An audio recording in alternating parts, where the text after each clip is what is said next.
आज के वीडियो का विषय है कि कुछ लोग धन कमाने में असफल क्यों हो जाते हैं। और आज इस वीडियो में मैं कोई भी ग्रह नक्षत्र की बात नहीं करूंगी।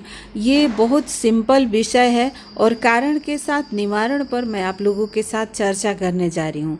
तो चलिए शुरू करते हैं और जानते हैं कि क्यों हमारे पास धन नहीं आता है। नमस्ते दोस्तों, स्वागत है आप सभी का आपके अपने ही चैनल इनसाइट्स विद अनुपमा पर। और मैं अनुपमा आप सभी के लिए बहुत उपयोगी वीडियो के साथ हाजिर हूँ। तो दोस्तों, आप लोग देखते होंगे कि कुछ इतने नालायक लोग हैं और उनके पास धन दौलत भरा पड़ा है, और ये हमारे मन में सवाल आते हैं कि बुरे लोगों के पास धन क्यों आ जाता है।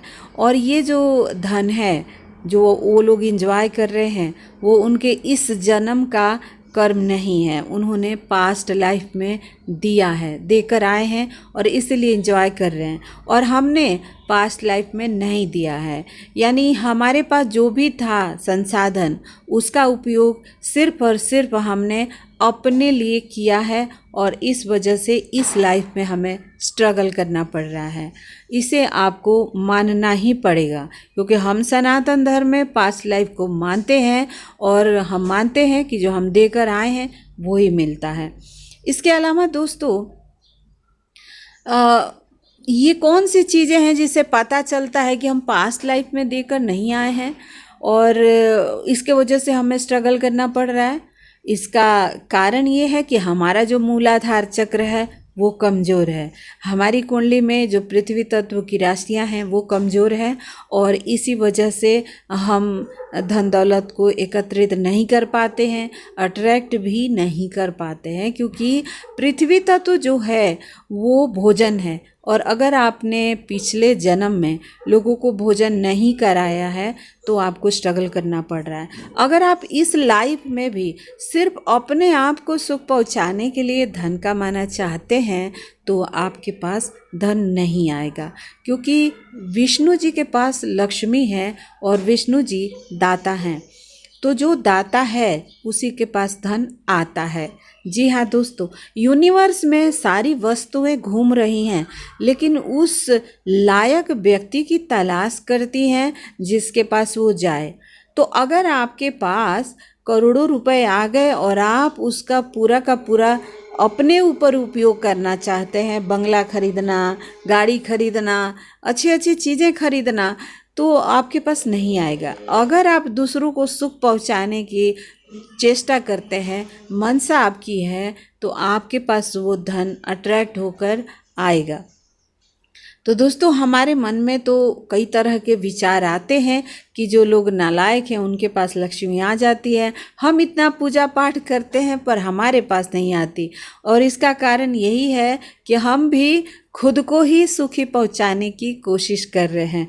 जो आज एंजॉय कर रहा है वो आने वाले समय में करेगा ये ज़रूरी नहीं है, क्योंकि अभी अगर वो वर्तमान में नहीं दे रहा है तो फ्यूचर में नहीं मिलेगा। क्योंकि जब तक हमारा प्रारब्ध चलेगा तब तक हम एंजॉय करेंगे, और वो ख़त्म होने के बाद फिर से हमारे जीवन में समस्या आ जाती है।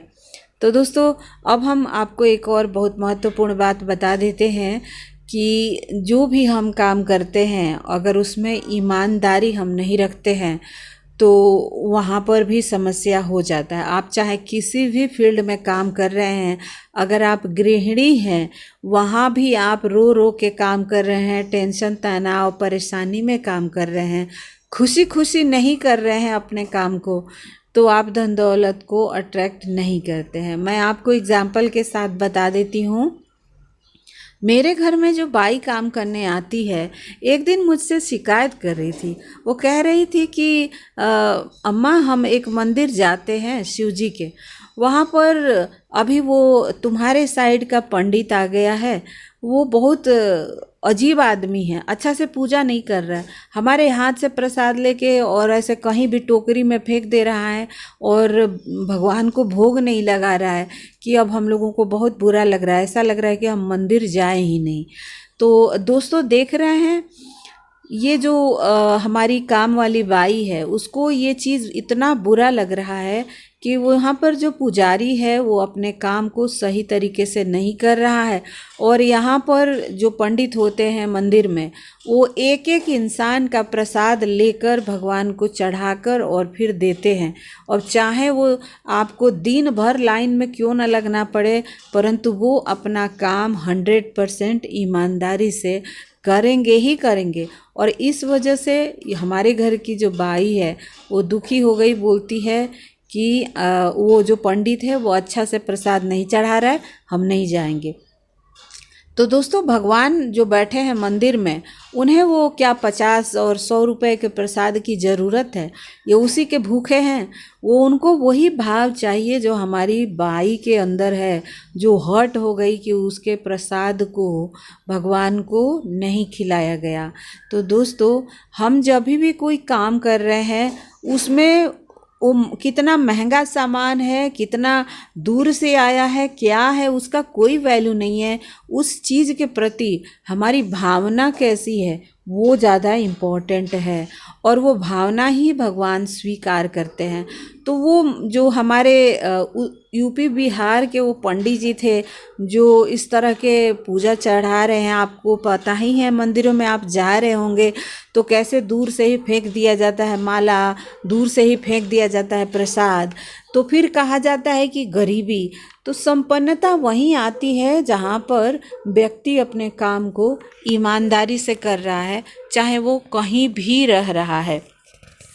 अब मैं आपको बताऊं कि हमारे घर में जो बाई रहती है उसके पास एक ट्रैक्टर है, एक कार है, एक 20 लाख का ज़मीन उसने पिछले साल ख़रीदा।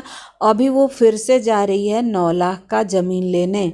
जी हाँ दोस्तों, एक बेटा एक बेटी है, दोनों को इंग्लिश मीडियम स्कूल में पढ़ाती है, और 30-35 हज़ार रुपये ये कमाती है और इसका हस्बैंड कमाता है।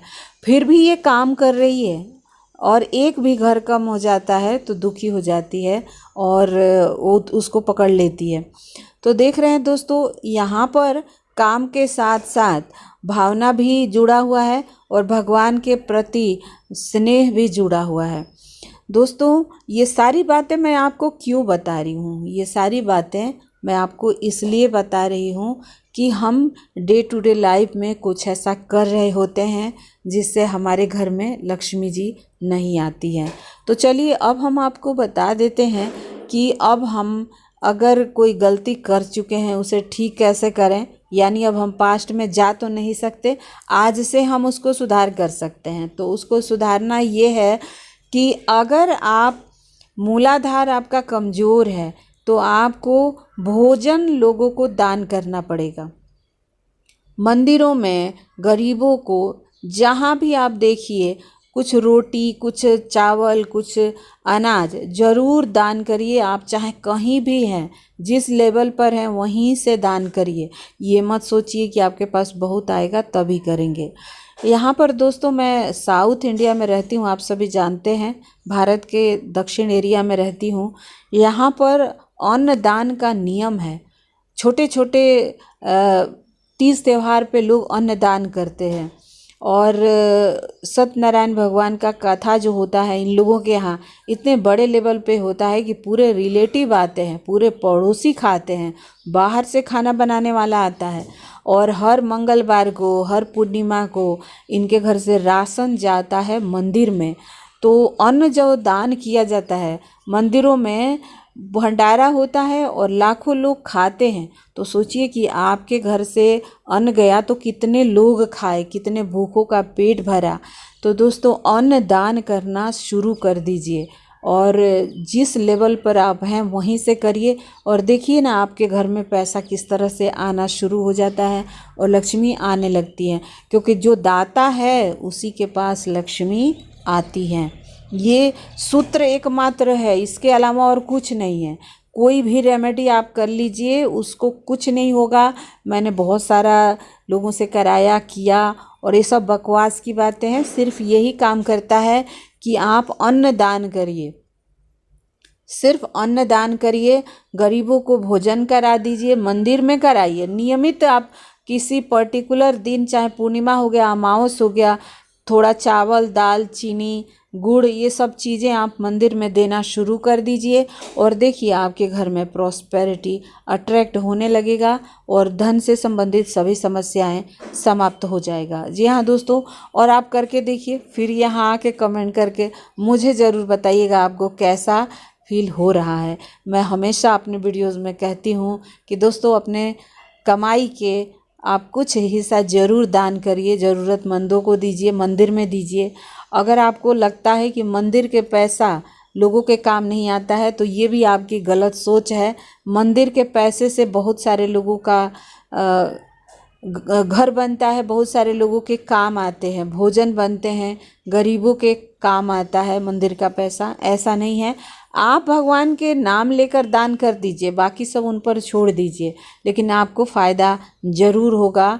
और अगर धन की हमें ज़रूरत है तो हमें मूलाधार को ठीक करना होगा और मूलाधार अनाज दान करने से ही ठीक होगा, इसके अलावा और कोई रास्ता नहीं है। तो दोस्तों आज का ये वीडियो था, आपको कैसा लगा? ये जो वीडियो का आज का कंटेंट है ये ऊपर से मुझे आया था और यही इसलिए मुझे बनाना पड़ा। इस विषय पर मैं पहले भी वीडियो बना चुकी हूँ, आज फिर से बनाना पड़ा। अगर आपको वीडियो पसंद आया होगा तो इसे लाइक कर दीजिएगा, चैनल को सब्सक्राइब कर सकते हैं। Thank you so much for watching. सर्वे भवन्तु सुखिनः।